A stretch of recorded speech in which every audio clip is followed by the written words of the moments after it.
I got so much motherfucking design on right now. Break it down, bring it back, make it clap. I got 3 old thoughts, new block, wear that thing. Bitches on my line, and you know. Assalamualaikum warahmatullahi wabarakatuh. Sebelum kami menjelaskan materi tentang pembelajaran sejarah Indonesia, yaitu sejarah tulang dan zaman batu, izinkan kami memperkenalkan diri terlebih dahulu. Saya Desti Zalia dan rekan saya Fani Sabella. Di sini kami akan menjelaskan materi pembelajaran tentang sejarah batu dan sejarah tulang. Guru pembimbing Bu Yuni.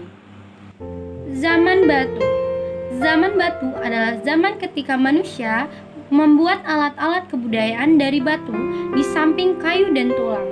Zaman batu terjadi sebelum manusia mengenal logam. Zaman batu dapat dibedakan menjadi 4 zaman, yaitu zaman batu tua, Paleolitikum, zaman batu tengah yaitu Mesolitikum, zaman batu muda yaitu Neolitikum, dan zaman batu besar yaitu Megalitikum. Nah, keempat zaman batu tersebut akan dijelaskan oleh rekan saya yaitu Desti Zalia. Baiklah, saya akan menjelaskan 4 itu zaman batu. Yang pertama, zaman batu tua, yaitu Paleolitikum. Pada masa ini, manusia menggunakan batu-batu besar dan kasar sebagai alat bantu. Alat tersebut digunakan untuk berburu hewan dan memotong tanaman. Mereka hidup berpindah-pindah atau nomaden untuk mencari sumber makanan dan air pada zaman batu tua ini, karena mereka belum mengenal apa itu bercocok tanam. Selain untuk diminum, sumber air juga tempat hidup ikan yang bisa diburu oleh manusia pada zaman batu ini. Batu di zaman Paleolitikum digunakan untuk membuat kapak perimbas dan alat-alat serpi. Yang kedua, zaman batu tengah Mesolitikum. Pada masa ini, batu yang besar dan kasar sudah mulai diperhalus. Mereka juga menggunakan batu yang lebih kecil agar mudah dibawa. Mereka juga sudah mulai menetap, meski tidak lama.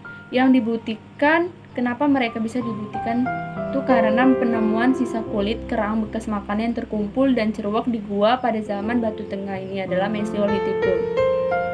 Batu di zaman Mesolitikum digunakan untuk membuat kapak Sumatera yang bisa disebut zaman sekarang pebble dan mata panah batu.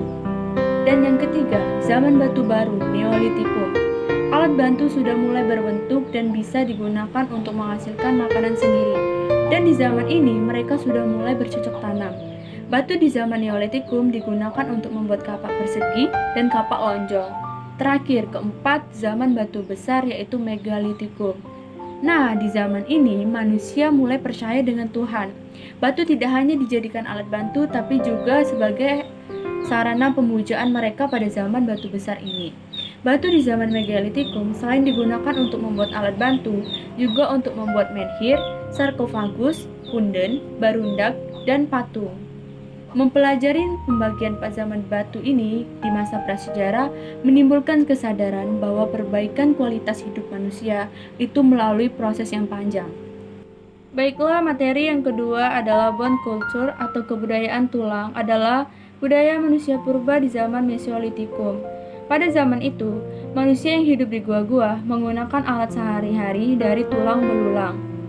Pertama kali menemukan tulang dan tanduk ditemukan di Gua Lawa, Sampung, Ponorogo, Jawa Timur. Alat-alat Mesolitikum yang ditemukan seperti mata panah dan flake, batu-batu penggiling, serta alat-alat dari tulang dan tanduk.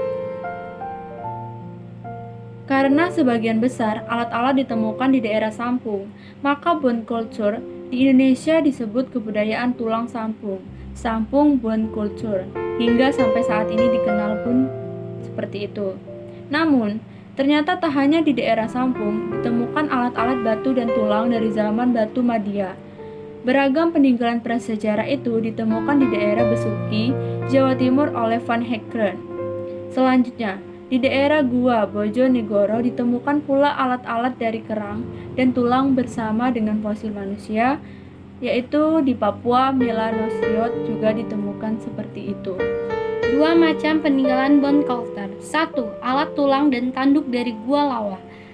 Salah satunya adalah artefak tulang yang akhirnya terkenal dengan sambutan bone industrial. Temuan alat-alat tulang dan tanduk rusa di Gua Lawa antara lain terdiri dari jenis lancipan, sudip, dan belati. 2. 2. Tulang spatula di Gua Baraholos, Gunung Sewu. Kemungkinan alat dari tulang yang ditemukan tersebut berfungsi sebagai pembersih dan pengupas kulit untuk umbi-umbian. Meskipun datang dari dua tempat yang berbeda, ciri khas peninggalan Boncoulter Sampung adalah dibuat dari tulang yang dibelah memanjang dan satu bagian digosok pada sisi pecahan rongga tempat sumsum hingga rata. Sisi tajam lebar dibentuk dengan cara menggosok ujung bagian dalam atau luar tulang sehingga membentuk lereng landai ke arah distal. Tak hanya itu, pelaku Boncoulter Sampung diketahui sama dengan kebudayaan Kapak di Sumatera, yakni para manusia Papua Melanesoid. Baiklah, materi tentang prasejarah yaitu zaman batu dan zaman tulang yang sudah kami jelaskan berdua oleh saya Desi Zalia, rekan saya Anissa Bella. Kami akhiri dengan wassalamualaikum warahmatullahi wabarakatuh.